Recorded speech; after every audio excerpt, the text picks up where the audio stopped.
Hi guys! Welcome to my mini vlog. Tequila para sa bagong taon. Ayoko na ng chip, no? Charis.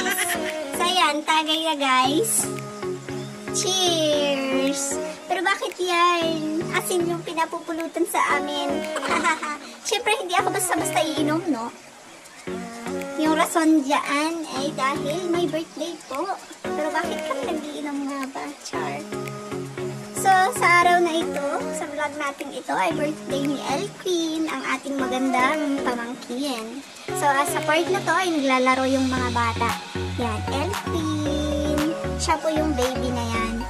Happy birthday, Elqueen. At syempre kasama kami magagandang tita. Hindi kami mawawala, Char. Sa part na to ay nagpapalaro yung MC. Sabi niya, bring me ang pinakamagandang babae sa venue. Babae nga ba? Basta sabi niya pinakamaganda. Tapos pinaghihila ng mga bata yung isang tita, si Tita Margie. Ayun. Alam nyo ba? Nasa part na yan ay nagtatatalon na ako. I even jump, I even raise my hand, I am shouted, I'm beautiful, pero hindi ako pinansin ng mga bata. Charis, ang OA lang, ha? Pero si Tita Margie talaga maganda yan. Pero may jowa na nga lang. Sorry kayo. Happy yung mga baby. At yan po yung super mom ni baby. And then sila din po yung super titas. Sa part na to, ang saya-saya ng mga babies. Siyempre, sino ba namang hindi sasaya, no?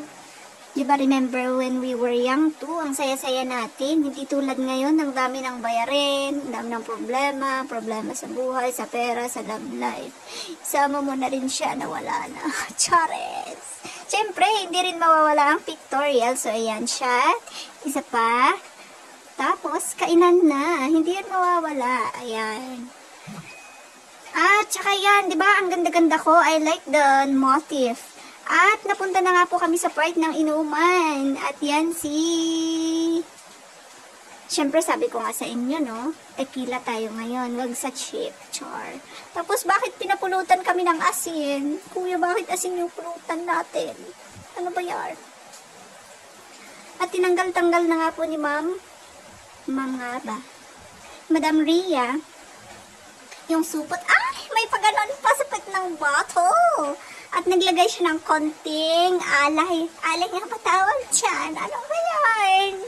At nilagyan niya yung baso ng lemon. At saka sinawsaw sa asin.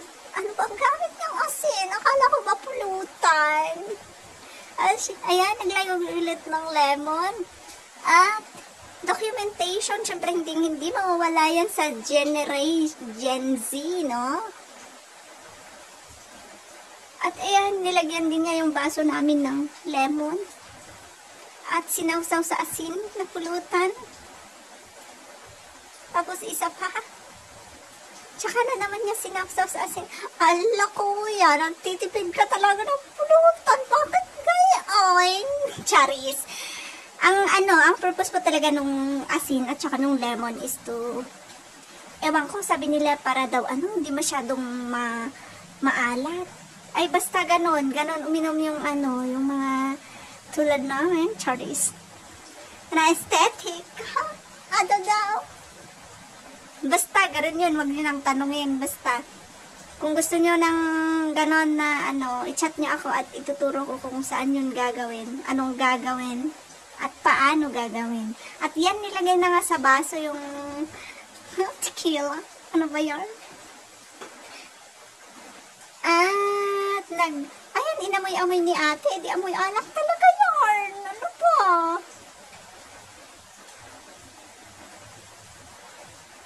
May humabol pa na isa. Kaya naglagay pa ng isang baso na may nasawsaw sa asin. At syempre, nag-cheers na kami. Happy birthday.